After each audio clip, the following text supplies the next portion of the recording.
So hello sir, thanks for giving me another opportunity to submit my submission. So based on your feedback in my interview, I revisited the entire project and verified each component, fixing the issue, rebuild the native backend work, and the simulation now how proper with the JavaFX and C++.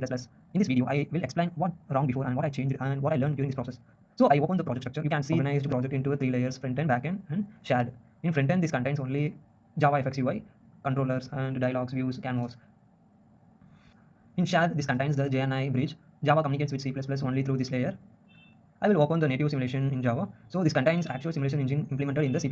So I can open the C++ simulation engine and WireGraph and open the BlockMath C++ file. So by explaining the JNI flow, I will open the simulation controller Java file. When I press run, the Java does not perform any simulation. So the native simulation start, it will navigate with the this indication. It will I mentioned in the so when I press run, Java does not perform any simulation. So I can mention here as a dot start. So in C++, this is a JNI declaration which has a mention in the native simulation C++ file. I mentioned it has a simulation engine get instance to start. So JNI forwards the call directly to the C++ simulation engine.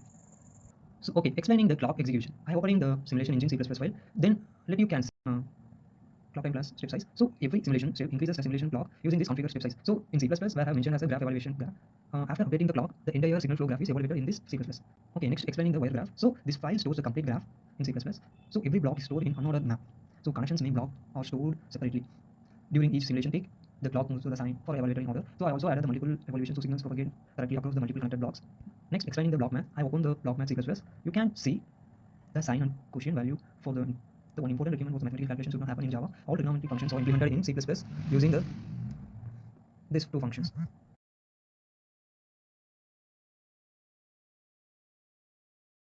In this assessment, why do we need DLL? So our code C++ is written like a file simulation engine C++. So Java cannot execute C++ file directly. So we want to compile those C++ file into a signal flow backend as a DLL format.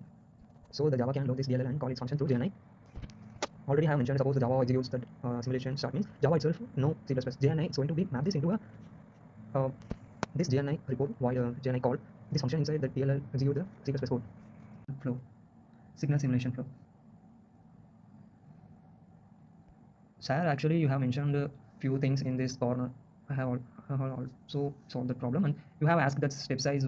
So as you mentioned, the step size is the simulation time increment. So every time the simulation advances by the one iteration means the simulation of the clock increases by the configured step size. For example, like if the step size was 0.05 means, or we can say if the step size was 0.01 means the clock progresses into 0.00, 0.01, 0.02, 0.03, so on. This dialog allows the user to enter the simulation step size. Now you can able to see the sign value of the signal flow. If I increasing the step size means it will give the different output.